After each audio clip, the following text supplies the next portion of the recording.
വിശുദ്ധ കുരിശിൻ്റെ അടയാളത്താൽ ഞങ്ങളുടെ ശത്രുക്കളിൽ നിന്നും ഞങ്ങളെ രക്ഷിക്കണമേ. ഞങ്ങളുടെ തമ്പുരാനെ, പിതാവിൻ്റെയും പുത്രൻ്റെയും പരിശുദ്ധാത്മാവിൻ്റെയും നാമത്തിൽ ആമേൻ.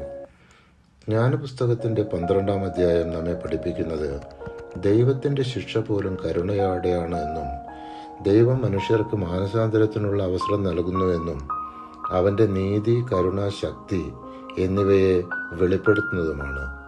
ദൈവം സർവശക്തനും സർവാധിപതിയുമാണ്. അവൻ്റെ കരുണയും നീതിയും ഒരുമിച്ചാണ് പ്രവർത്തിക്കുന്നത് എന്ന് കാണാം.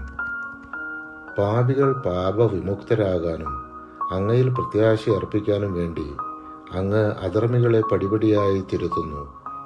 അവർ പാപം ചെയ്യുന്ന സംഗതികൾ ഏവയെന്ന് ഓർമ്മിപ്പിക്കുകയും മുന്നറിയിപ്പ് നൽകുകയും ചെയ്യുന്നു.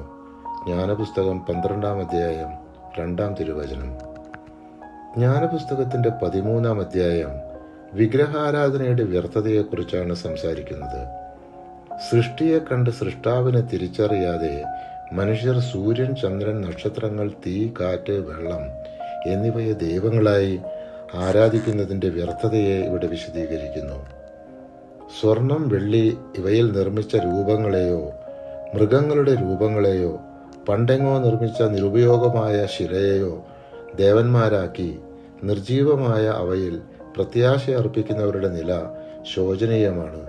ജ്ഞാനപുസ്തകം 13-ാം അധ്യായം 10-ാം തിരുവചനം.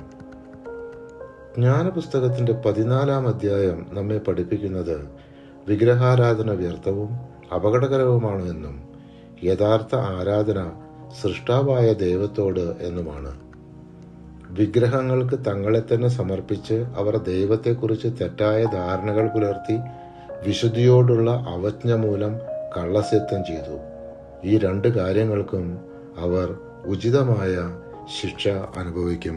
ജ്ഞാനപുസ്തകം 14-ാം അധ്യായം 30-ാം തിരുവചനം. പരിശുദ്ധാത്മാവെ, തിരുവചനത്തിൻ്റെ അനന്തശക്തിയാൽ ആത്മാവിൻ്റെ ഫലങ്ങളും ദാനങ്ങളും നൽകി തീക്ഷ്ണതയാൽ ഞങ്ങളെ ജ്വലിപ്പിക്കണമേ. ആമേൻ.